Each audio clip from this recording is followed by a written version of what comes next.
MCA अध्यक्ष अमोल काळे यांची आज अंत्ययात्रा।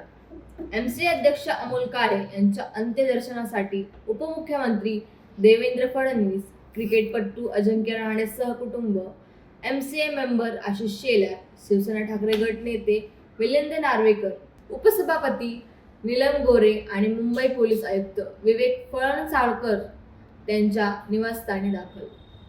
मराठा आरक्षणाचा तिढा सोडवण्यासाठी बार्शीचे आमदार राजेंद्र राऊत यांनी घेतला पुढाकार।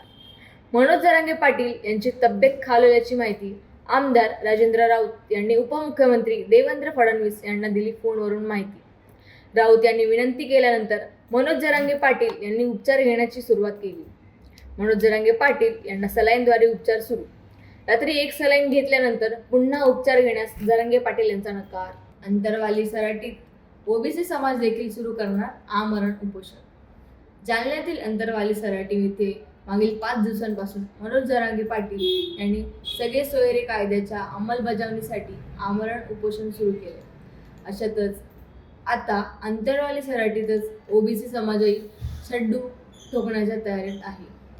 किरीट सोमय्या यांच्या कार्यालयाबाहेर पोलीस बंदोबस्त। मानकोरमधील मुस्लिम संघटनांचा मोर्चा थोड्याच वेळात किरीट सोमय्या यांच्या निवासस्थानी दाखल होणार आहे।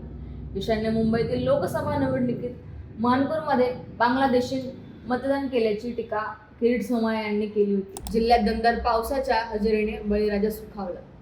जिल्ह्यात सुरू असलेल्या दमदार पावसामुळे शेतकरी चांगलाच सुखावला आहे। मागील 2-4 वर्षे असा पाऊस पडला नव्हता।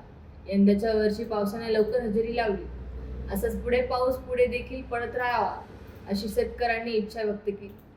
यावर्षी सुरू असलेल्या पावसामुळे शेतकऱ्यांनी लागवडीला आणि पेरणीला सुरुवात केली आहे। बीड माजलगाव तालुक्यात सलग 4थ्या दिवशी दमदार पावसाची हजेरी। सरस्वती नदी खळखळून वाहू लागली। बीडच्या माजलगाव तालुक्यात सलग 4थ्या दिवशी दमदार पावसाने हजेरी लावलेली आहे। तेलगाव, साळेगाव, द्रिदुंड या परिसरात वादळी वाऱ्यासह धुवाधार पावसाने बॅटिंग केली। मागील 4 दिवसांपासून सुरू असलेल्या पावसाने नदी नाले ओसळून वाहत आहे। 4थ्या दिवशी साळेगाव येथील सरस्वती नदी पात्र सोडून वाहत आहे। इंडो अमायनेज कंपनीला आग। अर्ध्या तासापूर्वी लागली आग।